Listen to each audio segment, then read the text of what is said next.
Muy bien. Este amplificador se le llama amplificador surtidor común. Eso es lo que significa el SC arriba. Este SC aquí significa surtidor común.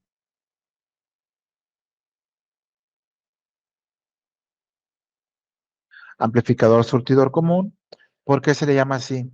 Bueno, porque la entrada que vamos a amplificar, que es la señal que viene en BI, esta señal está entrando al transistor a través de compuerta, ¿ves? Entra a través de compuerta. La señal que vamos a entregar a la carga, a la salida, se toma de drenador, perdón, de drenador. Se toma de drenador, sale de drenador hacia la salida. Compuerta recibe la señal de entrada. Drenador entrega la señal de salida. Entonces, surtidor aquí está como referencia entre ambos. Surtidor está conectado a tierra. Es la referencia. Por eso se le llama surtidor común. ¿De acuerdo? Eso te va a ayudar a identificar qué tipo de amplificador es. Bien. Se le llama surtidor común con capacitor en surtidor. Capacitor en surtidor hace referencia a que tiene este capacitor en paralelo con la RS. Esto es importante porque modifica las ecuaciones. ¿Ok? Bien. ¿Cómo vamos a resolver ese tipo de circuitos? Exactamente igual en el método a como resolvimos los circuitos con, bueno, el amplificador BJT que no entró en el examen. Recordarás que no entró para el examen, pero sí hicimos un ejemplo. Lo primero que vamos a hacer es, por el principio de superposición de efectos, vamos a resolverlo primero para corriente directa. Entonces, lo primero que haríamos aquí es, primero, obtener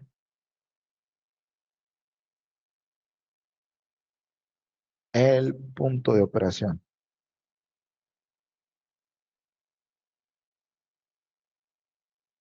Depende del tipo de circuito, de transistor, de polarización, pero es lo primero que hay que obtener. Y por punto de operación nos estamos refiriendo a calcular BGS, a calcular la IDS y a calcular VDS. Esto es lo primerito. Ya lo sabemos hacer.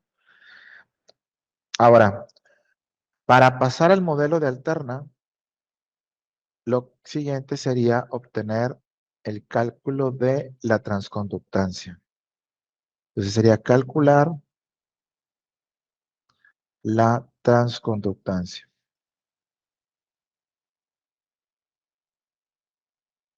GM. Ese es el segundo paso en ese tipo de problemas. Tercero, hay que resolver las relaciones de impedancia.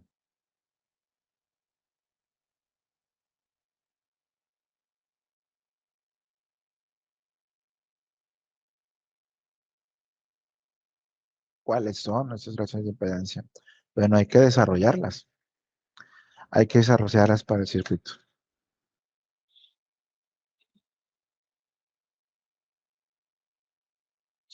Bien.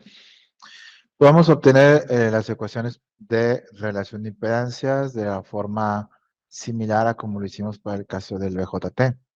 Vamos a analizar cómo se vería este circuito que está aquí del lado izquierdo si tomamos en cuenta únicamente la fuente de alterna. ¿Ok? Entonces, bueno, no de alterna, variante en el tiempo. Entonces, vamos primero que nada a seguirlo eh, desde aquí, ¿no? Lo primero que tendríamos, primero que aparece aquí es VI, ¿no?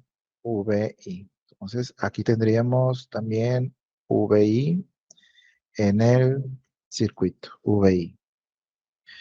Si seguimos la trayectoria en variante en el tiempo, pues la señal pasaría por aquí, pasaría a través de la RI. Recuerda que esta dijimos que es la impedancia de salida de la fuente o de la señal. No, esto no es parte del transistor, es del amplificador, es parte de quien me está entregando la señal. Entonces, esto vendría por aquí, entonces este elemento sería la RI. Ese elemento sería RI. La corriente que pasa por aquí entonces, que viene en esta dirección, pues corresponde a esa corriente que es la que me trae la fuente, sería la II. ¿Sale? Y corriente de entrada, input. Seguimos adelante, llegamos con el capacitor CI, el cual asumimos que la frecuencia es suficientemente alta y en consecuencia la reactancia capacitiva de esto se va a corto. Entonces, esto parece como un corto aquí. Entonces, realmente CI estaría aquí escondido como un corto, ¿ves? Después seguimos la señal, llegaríamos a este nodo. Digamos, nodo 1, ¿no? En el nodo 1, ¿qué parece? Pues en el nodo 1 tenemos este divisor de voltaje formado por R1 y por R2, el cual nosotros tendríamos que haberlo simplificado como resistencia de comporta Thevenin, ¿cierto? Esa resistencia va a tierra, entonces esa señal ve a esta resistencia que va a tierra, esa sería RGG Thevenin o RG, depende de la polarización. En este caso, voy a ponerlo así nada más como RG, ¿ok? Para que nos quede para cualquier polarización posible. RG aparecería aquí. Bien, hacia arriba no hay nada porque esta R2, si acaso estuviera, se va a quedar acumulada en el paralelo con la RG. Entramos ya al transistor y entrando al transistor aparecen los parámetros internos de los que ya habíamos hablado. Aquí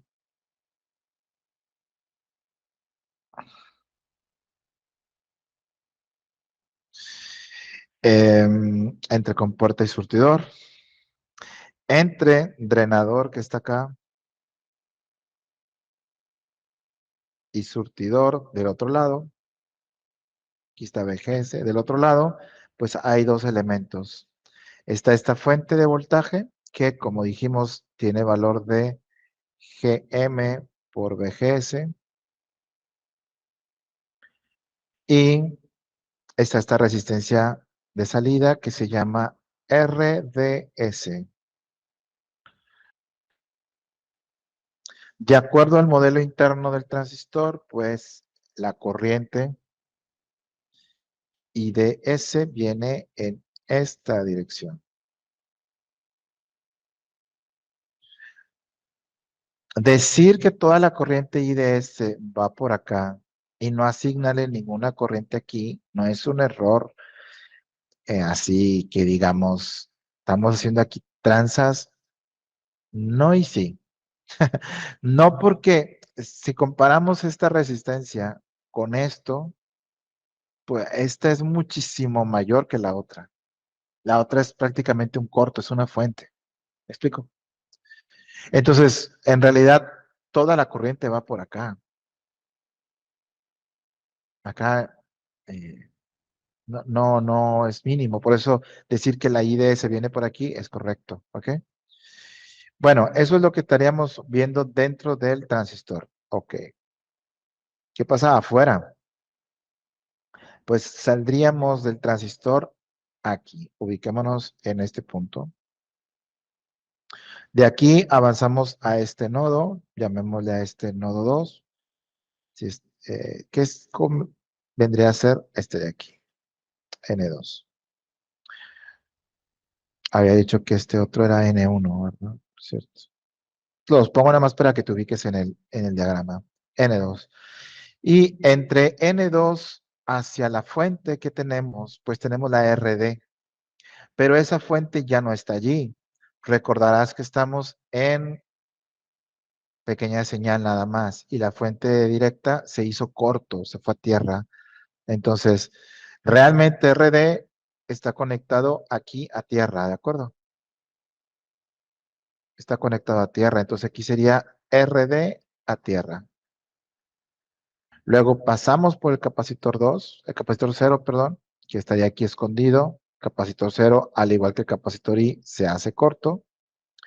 Capacitor O, y después llegamos ya a la RL.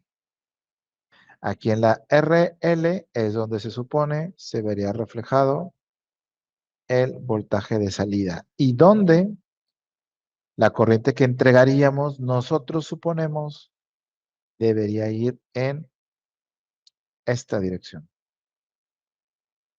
Esta debería ser la dirección de la carga, de la corriente que queremos entregar a la carga. ¿Lo tienes? Del circuito. Vamos con la impedancia de entrada e impedancia de salida del amplificador. Impedancia de entrada es la, la resistencia que vería una señal que entra a partir de este lugar. Digo de a partir de aquí porque la RI no juega, la RI es parte de la fuente, van juntas. ¿Qué resistencia vería una señal que entra aquí? Pues la única que hay, la única que hay es RG. Aquí el circuito se corta. Entonces, la única que ve es la RG. Entonces, directo, la impedancia de entrada de un amplificador con FET casi siempre es la RG. Y de hecho, aquí se contestaría la pregunta que la verdad ya no me acuerdo quién hizo. Creo que fuiste tú, Gabriel. Que preguntó, bueno, ¿y para qué sirve la RG entonces, no? Si, si no hay corriente en la RG y nunca entra en el análisis de polarización, ¿para qué la saco? ¿Para qué sirve ponerla? Pues sirve para esto, porque la RG al estar eh, conectada eh, con un circuito abierto, la que absorbe todo la importancia aquí es RG. Entonces, realmente, al escoger tú la RG, tú estás escogiendo el valor que quieres que tenga de impedancia el circuito. Esto es muy importante. Esto es una gran ventaja que tiene los amplificadores con FETs. La impedancia que puede tener la que tú quieras, la que tú quieras. ¿Por qué son importantes las impedancias de entrada y salida? Para acoplar los circuitos. ¿Te acuerdas cuando hablamos de esto y que lo pusimos de ejemplo con el audio? Las impedancias tienen que hacer match entre ellas. Un circuito con otro circuito con otro circuito tienen que tener esa compatibilidad entre sí para poderse conectar. De lo contrario, se pierde potencia en el proceso.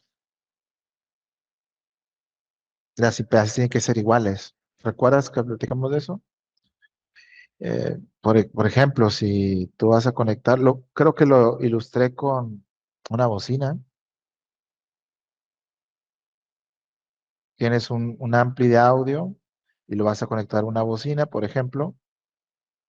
Las bocinas vienen en ohms, recordarás, por ejemplo, no sé, 8 ohms. Si tú quieres que la potencia que genera este realmente pase a la bocina, el amplificador aquí, su impedancia de salida debe ser lo más cercano a 8 ohms posibles para que realmente le pase la potencia máxima acá. Si esto no es cierto, si la impedancia aquí no es igual acá, la potencia se queda en un lado o en el otro. Y no vas a escuchar acá como deberías. Bueno, eso es para ponerte un ejemplo. Esto también es cierto para antenas. También pasa esto con antenas, ¿no? Que ahí hay cualquier cosa, pónselo de antena. Bueno, te estoy hablando de las teles viejitas, ¿no? Las análogas. Ahí llegaba gente hasta con ganchos, ¿no? Nunca le pusiste un gancho a la tele viejita. Sí, ¿no? Y con ese jala, sí. Pero luego de hacer teles más nuevas, pues ya no funcionó.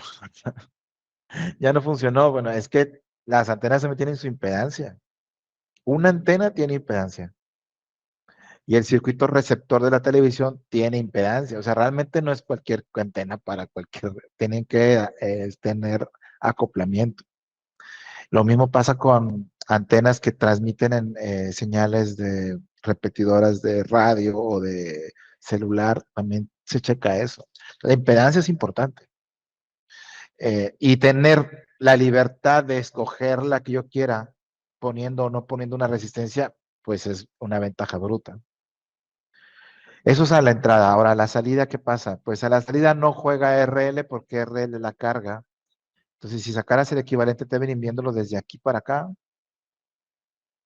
La ZO sería RDS en paralelo con RD. ¿Lo ves? Esto es una T.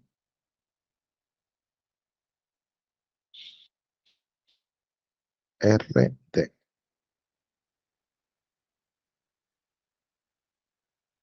Bien. Vamos con las ecuaciones, muchachos. Vamos a obtener la relación de impedancia de la salida.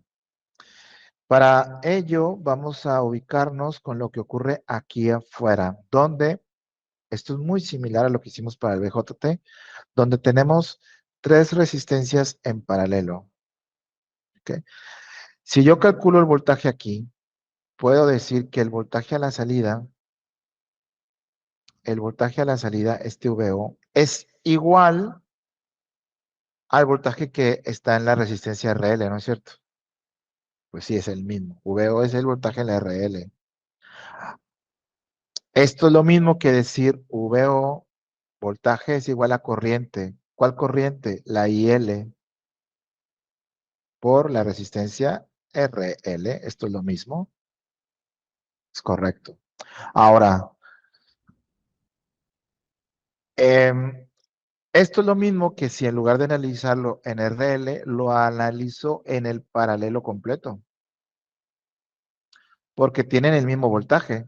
Los tres están en paralelo, tienen el mismo voltaje. Entonces, VO también lo puedo obtener si tomo en cuenta todas las resistencias, es decir, RDS en paralelo con RD, en paralelo con RL. Pero allí ya no puedo utilizar la IL porque en el paralelo completo no pasa IL. IL pasa solamente en una. La corriente que pasa por todo el paralelo, ¿cuál es? Pues IDS. Entonces, esto sí, sigue siendo cierto, pero aquí tendría que multiplicar por IDS. Ahora, IDS va en dirección opuesta a la que yo supongo que lleva la IL. ¿Eso cómo lo remediamos? Con un signo negativo. Ahora bien, la IDS se puede escribir también como GM por VGS, que es el valor de la fuente. Entonces sería VO es igual a menos GM por VGS, que multiplica al paralelo de RDS con RD con RL. Y aquí solamente vamos a hacer un despeje para que tener la ecuación de la primera relación de impedancia, que sería esto,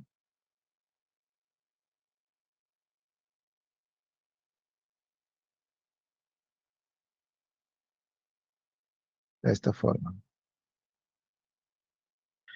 Esa sería la primera relación de impedancia.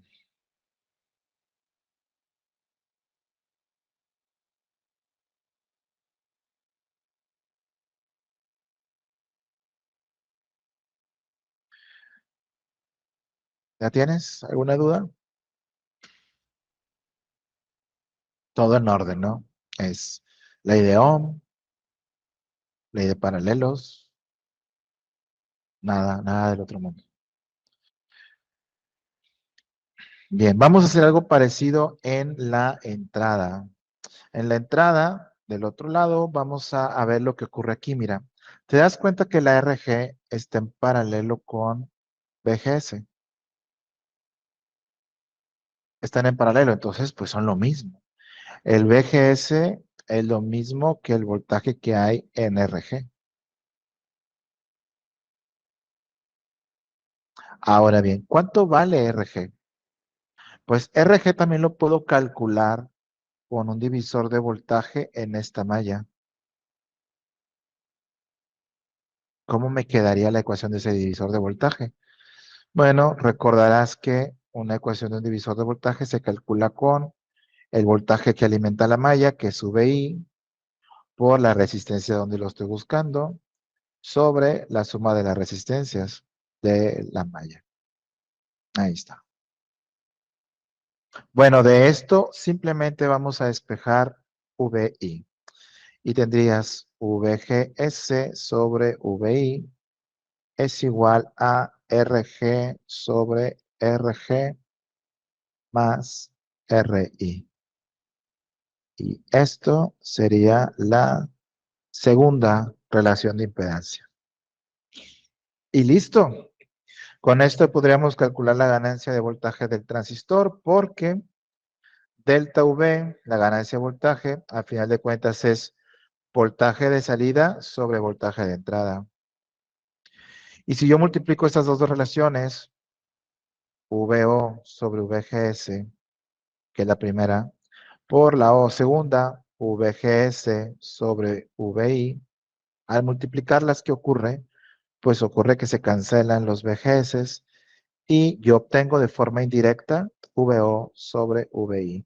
Esa sería la ecuación de la delta V que vamos a utilizar nosotros.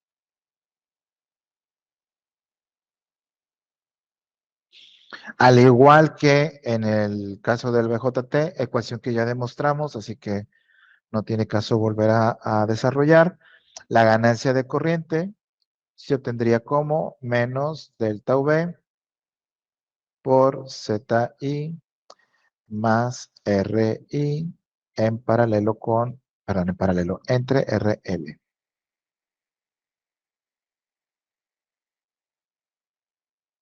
Eso sería para ganancia de corriente.